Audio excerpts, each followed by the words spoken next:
তোর থেকে তোমার পিছে পিছে ঘুরছি, কিন্তু তুমি আমাকে পাত্তাই দাও না কেন? আমি কি আপনাকে বলেছি যে আমার পেছনে ঘুরতে? আমি এসব জানি না মৌ, আমি শুধু তোমাকেই ভালোবাসি। দেখুন রকি ভাই, আমি আপনাকে ভালোবাসতে পারবো না, আর আপনি আমার পথ ছাড়ুন। সবাই দেখছে। দেখুক সবাই, আজ বলতেই হবে, কেন তুমি আমাকে ভালোবাসো না বলো? চিৎকার করে লাভ নেই, আমার বিয়ে ঠিক হয়ে আছে, সুতরাং আমি আপনাকে ভালোবাসতে পারবো না। এটা আমি বিশ্বাস করি না। এতক্ষণ থেকে বোঝাচ্ছি, কথা কি আপনার কানে যায় না? মৌ রকিকে সজোরে 3টা থাপ্পড় দিল। আমি মৌয়ের থাপ্পড় দেখে খুব অবাক হলাম। মেয়েদের গায়ে এত শক্তি, তা আমার আগে জানা ছিল না। আমি আবারও তাদের কেলোকীর্তি দেখতে লাগলাম। এখানে যারা এসেছে সবাই মৌয়ের কাণ্ড দেখে অবাক। রকি বেচারা মার খেয়ে বলতে লাগলো, মৌ, আমাকে তুমি মারলে? এখন শুধু থাপ্পড় দিয়েছি, আমার সামনে থেকে যান, না হলে এখন জুতা পিটা করবো। রকি আর কোনো কথা না বলে মান সম্মান রক্ষার্থে গালে হাত দিয়ে মৌয়ের সামনে থেকে কেটে পড়ল। মৌও বাসার উদ্দেশ্যে চলে গেল। আমি মাহিমকে বললাম, দোস্ত, একটা শোরুমে যাব, চল। কিসের শোরুমে যাবে? আরে দোস্ত, একটা বাইক কিনবো, আয়। ও আচ্ছা, হাই। মাহিম আমাকে সিলেট জিন্দাবাজারের একটা শোরুমে নিয়ে আসলো। সেখানে অনেক রকমের বাইকের মডেল আছে। অনেকক্ষণ খুঁজে একটা বাইক বের করলাম, আর সেটা হলো ইয়ামাহা R15। বাইকটা খুব সুন্দর লাগলো, তাই কিনে ফেললাম। টাকাটা আমি ATM এর মাধ্যমে দিয়ে দিলাম। দুই বন্ধু খুব খুশিতে নাচতে নাচতে মাহিমের বাসায় চলে আসলাম। মাহিম এতক্ষণ ড্রাইভিংয়ে ছিল, তাই সে নেমে গেল। আমাকে অবশ্য বলেছে তাদের বাসায় যেতে, কিন্তু আমি বললাম পরে একবার আসবো। আমি বাইকটা নিয়ে আমাদের বাসায় চলে আসলাম। মৌ ছাদে ছিল, তাই দেখে ফেলছে, কিন্তু কিছু বলল না। আমার রুম যেহেতু উপরে, তাই বাইকটা উপরে নেওয়া যাবে না। তাই ছোট আম্মুকে বলে তাদের বাসার একটা রুমে রেখে আমি উপরে আমার রুমে চলে গেলাম। রুমে এসে ফ্রেশ হয়ে একটা ঘুম দিলাম। ঘুম থেকে উঠে দেখি 5:30 বেজে গেছে, তাই তাড়াতাড়ি ফ্রেশ হয়ে মাগরিবের নামাজে পড়তে মসজিদে চলে গেলাম। আজকে আর ছাদে যাইনি। এভাবে দেখতে দেখতে 3 দিন চলে গেল। আজকে মৌয়ের বান্ধবী মারিয়ার বিয়েতে সবাই যাবে। নিশি আর ছোট আব্বু ছোট আম্মু সবাই বিয়েতে যাবে। আসলে এখানে আমাদের সপরিবারের দাওয়াত আছে, কিন্তু আব্বু আম্মু দেশের বাইরে থাকার কারণে শুধু ছোট আব্বু তারা যাচ্ছেন। আর হ্যাঁ, মৌয়ের বান্ধবী হলেও মারিয়া কিন্তু আমাদের বংশের, মানে আমার বোন লাগে। তাই আজকে সকালে ঘুম থেকে উঠে বাইকটা নিয়ে বেরিয়ে পড়লাম একটা জুয়েলার্সের দোকানে। গত রাত্রে আব্বু ফোন করে বলে দিয়েছেন যেন আমি বিয়েতে যাই, আর যাওয়ার সময় মারিয়ার জন্য দামি একটা গিফট নিতে। তাই জুয়েলার্সের দোকানে আসলাম একটা নেকলেস নিতে। 2 লক্ষ টাকা দিয়ে একটা নেকলেস নিলাম, আর সেটা একটা নর্মাল প্যাকেজে ভরে নিলাম। আর উপহারের প্যাকেজের উপর হালকাভাবে আমার নামটা লিখে দিলাম, যে নামে আমাকে এখানকার সবাই চিনেন, জামিল আহমেদ। কাব্য জামিল হলো ছন্দ নাম। আরেকটা ফুলের দোকান থেকে ছোট্ট একটা গোলাপ কিনে নিলাম। গোলাপ দিয়ে আজকে মৌকে প্রপোজ করব, তাই গোলাপ নিলাম। তারপর একটা হোটেলে দুপুরের খাবার খেয়ে বাসার দিকে রওনা দিলাম। বাসায় এসে ফ্রেশ হয়ে বিছানায় বসে বসে ফোন টিপছি। তখন ভাবলাম নিশিকে ডাক দেই। নিশিকে ডাক দিয়ে আমার রুমে নিয়ে আসলাম। হ্যাঁ ভাইয়া, কি জন্য ডাকলে বলো? কেন, আমি কি ডাকতে পারি না? আমি কি বলেছি যে তুমি আমাকে ডাকতে পারো না? তুই তো খুব পেকে গিয়েছিস। জানি। তা চকলেট খাবে? ওয়াও, তোমার কাছে চকলেট আছে? আছে। আচ্ছা, আমাকে দাও। নিশিকে কয়েকটা চকলেট দিলাম। আসলে নিশি চকলেট পছন্দ করে, তাই আমার রুমে কতগুলো এনে রেখেছি। নিশির কাছ থেকে জানতে পারলাম তারা বিয়েতে যাবে বিকেল 4টার দিকে। যেহেতু বিয়েটা রাত্রে, তাই নিশি আমার সাথে একটু গল্প করে চলে গেল। আমিও একটু শুয়ে পড়লাম। 5টার দিকে আমার ঘুম ভাঙলো। ঘুম থেকে উঠে দেখি সবাই চলে গেছে মারিয়ার বিয়েতে। আমি ঘুম থেকে উঠে ফ্রেশ হয়ে মাহিমকে কল দিলাম। এই, কোথায় তুই? এই তো বাসায়। কেন? মারিয়ার বিয়েতে যাব, তুই তাড়াতাড়ি রেডি হয়ে আমার বাসায় চলে আয়। আচ্ছা, তুই রেডি হয়ে নে, আমি আসছি। তাড়াতাড়ি আয়। আমিও রেডি হয়ে নিলাম।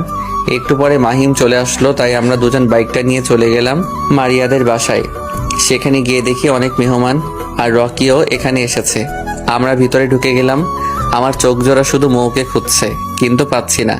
রাত 8টা হয়ে গেল, এখনো মৌকে দেখতে পেলাম না। একটু পরে নিশিকে দেখতে পেলাম। নিশিকে ডাক দিয়ে আমার কাছে নিয়ে আসলাম। এই নিশি, এদিকে এসো। ভাইয়া তুমি এখানে? আসলাম এখানে। ভালো করেছো। জানি তো। তোমার আব্বু আম্মু কোথায়? আব্বু আম্মু উপরে, আর আপু এই কোণের রুমে আছে। এই রে, আমি তাকে কি জিজ্ঞাসা করেছি? তার আপু কোথায় সেই তো নিজেই বলে দিল তার আপু কোণের রুমে। ও আচ্ছা, তাহলে যাও। যাচ্ছি। নিশি চলে গেল। আমি আর মাহিম কোণের রুমের কাছে চলে গেলাম। সেখানে গিয়ে দেখলাম কোণের রুম মানে মারিয়ার রুমে মেয়ে মানুষ ভরা, তাই আর ভিতরে ঢুকিনি।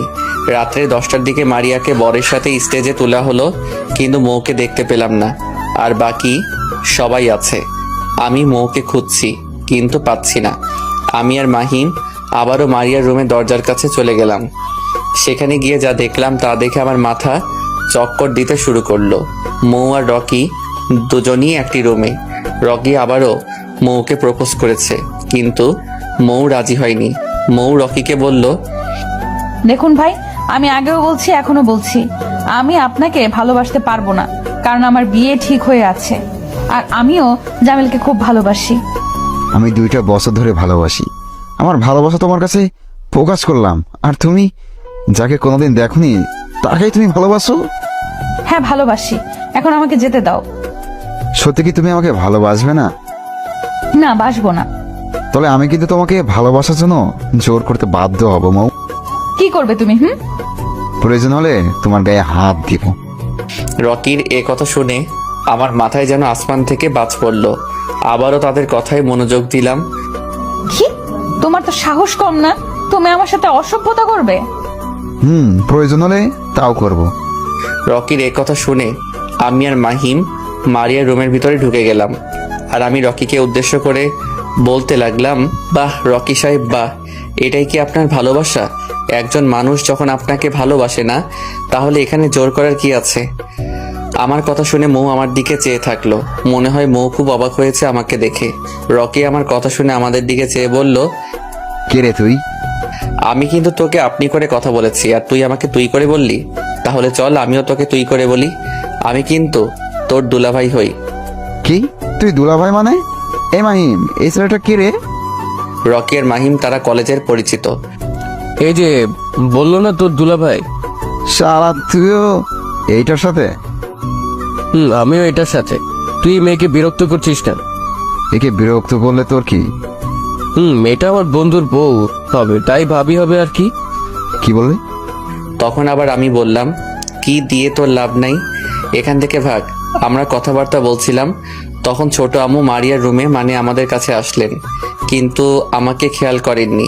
তিনি এসে মৌকে উদ্দেশ্য করে বললেন, এই তোর কি কোনো কাণ্ডজ্ঞান নেই? সে কখন থেকে মারিয়াকে স্টেজে নেওয়া হলো, কিন্তু তোকে সারা বাড়ি খুঁজে বেড়াচ্ছি, পাচ্ছি না। হ্যাঁ আম্মু, আমি এখানে এই যে জামিল, ওনার সাথে একটু গল্প করছিলাম। ছোট আম্মু পিছন দিক দিয়ে তাকিয়ে দেখলেন যে এখানে আমি আছি, তাই বললেন, ও জামিল বাবা, তুমি তাহলে? তোমরা কথা বলো, আমি আসি। আমি ছোট আম্মুকে কিছু বলতে যাব, তখন মৌ আমার কথার মাঝে প্যাঁচ লাগিয়ে বলল, না আম্মু, আমি চলে যাচ্ছি। আচ্ছা তাহলে আয়। মৌ আর ছোট আম্মু চলে গেলেন। এখন এখানে আমি, মাহিম আর রকি। আমি রকিকে বললাম, দেখ ভাই, আমি মৌয়ের চাচাতো ভাই জামিল, ওর সাথে আমার বিয়ে ঠিক হয়ে আছে, আর কখনো ওকে বিরক্ত করিস না। এ কথা বলে আমি আর মাহিম মারিয়ার রুম থেকে চলে আসলাম মারিয়ার বিয়ে দেখতে। সেখানে আমার গিফটটা একজনের কাছে দিয়ে দিলাম। অনেক আনন্দে মারিয়ার বিয়ের কাজ সম্পূর্ণ হলো।